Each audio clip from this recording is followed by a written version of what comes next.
In order to remove the top, we're going to start in the front here and take off the clips. As you can see, we've unfastened them on both sides. Then we're going to take off the snaps at the bow, the snaps at the back, and the snaps under here.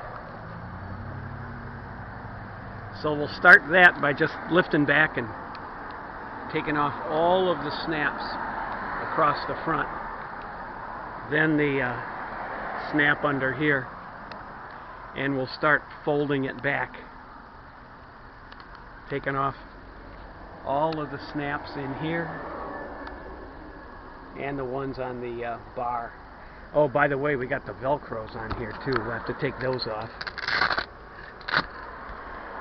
one on each side.